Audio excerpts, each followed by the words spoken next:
Junior NTR గారి అభిమానులు ఉన్నారు, ప్రభాస్ గారి అభిమానులు ఉన్నారు,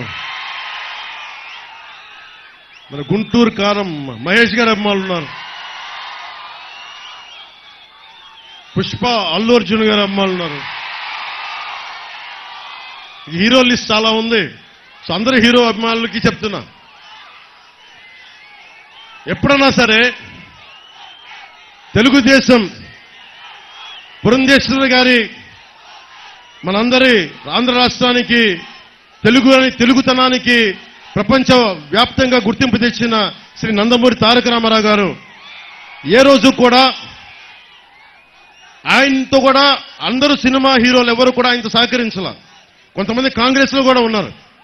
కృష్ణ గారు కాంగ్రెస్ లో ఉన్నారు, కోట శ్రీనివాసరావు గారు వేరే పార్టీలో ఉన్నారు. ఎన్టీ రామారావు గారిని విమర్శించేవాళ్ళు. ఏ రోజున ఎన్టీ రామారావు గారు ఎప్పుడు కూడా కృష్ణ గారిని ఒక్క మాట అనలా.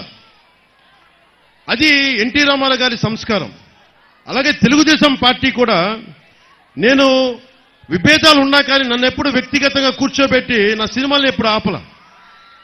మీ అందరూ అభిమానించే ముఖ్యంగా ఆ రోజున చిరంజీవి గారిని, ప్రభాస్ గారిని, మహేష్ గారిని వాళ్ళ ముగ్గురిని నడిపించి ఎక్కడో ఇంటి బయట ఆపించి నడిపించి కనీసం భోజనం కూడా పెట్టకుండా ప్రైవేట్ మీటింగ్ జరుగుతూ ఉంటే అసలు ఆ మీటింగ్ జగన్కి చిరంజీవి గారికి సంబంధం లేదు.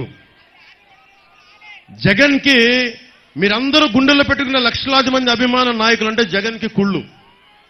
ఆ కలుగులో ఎలుకది తట్టుకోలేదు. పాప నిన్న కాకినాడ ఆదిత్య కాలేజీలో గర్వంగా బయటకు వచ్చాడు. దేనికి వచ్చాడు? CM sir thank you sir, CM sir thank you అని చెప్తామని వచ్చారు. అక్కడ జరిగిన విషయం వేరే అనుకోండి. అంత కక్షపూరితమైన వ్యక్తి. అలాంటి వ్యక్తి ఒక సినిమాకి టికెట్ రేట్లో సినిమాకి ఇంత పరిశ్రమకి కావాల్సిన పెంచాలి అంటే చిరంజీవి గారికి హీరోలకి సంబంధం లేదు. నిర్మాతల మండలి ఉంది, ట్రేడ్ బాడీ ఉంది. అలాంటి వాళ్ళందరినీ తీసుకొచ్చి ఒక సేడిస్టిక్ గా సీక్రెట్ కెమెరాలు పెట్టి అవి తీసి మైకులు పెట్టి పాపం వాళ్ళు మర్యాదపూర్వకంగా అడిగి మరి మన సీఎం స్థాయి వ్యక్తి దగ్గరికి వచ్చినప్పుడు అగౌరవంగా మాట్లాడరు కదా. చిరంజీవి గారు అందరి తరఫున మాట్లాడితే ఆయన్ని కూడా అగౌరవపరిచిన వ్యక్తి. అజాత శత్రువు చిరంజీవి గారు. ఎవరి జోలికి వెళ్ళరు. ఎన్ని తిట్టండి, ఆయన్ని ఎన్ని విమర్శించండి. నాకు తెలుసు కదా ఇంట్లో వాడిగా గుండె బాధపడదు. నాకు కూడా చెప్పరు ఈ రోజు దాకా చెప్పలా. అలాంటి అజాత శత్రువుని కూడా ఇతను కించపరిచిన వ్యక్తి.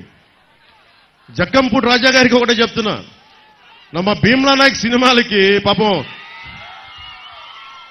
బలరాం కృష్ణ గారి టికెట్లు దొరకలేదు కానీ జక్కంపూడి రాజా గారు ఎమ్మెల్యే కాబట్టి నా సినిమాలు టికెట్లు ఇప్పించారు. మాకు ఈ సినిమా అభిమానం వద్దండి. మాకు జక్కంపూడి రాజా గారు మేము కోరుకుంటుంది మీ వాళ్ళు దోపిడీ చేయకుండా ఉంటే చాలు, మాకు అదే 10,000. మా సినిమాలు మాకు ఎలా చూడాలో మాకు పచ్చబొట్లు పొట్టించుకున్న అభిమానులు ఉన్నారు. అలాగే మాకు మహిళా శక్తి ఉంది. వీటన్నిటికంటే కూడా మీ వాళ్ళకి చెప్పండి, అన్ని వర్గాలకి న్యాయం చేయమని చెప్పండి.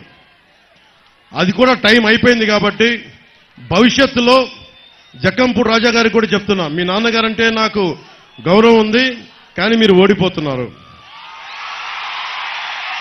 అలాగే జక్కంపూడి రాజా గారికి సంబంధించిన కొంతమంది పోలీస్ అధికారులు కూడా చెప్తా ఉన్నాను,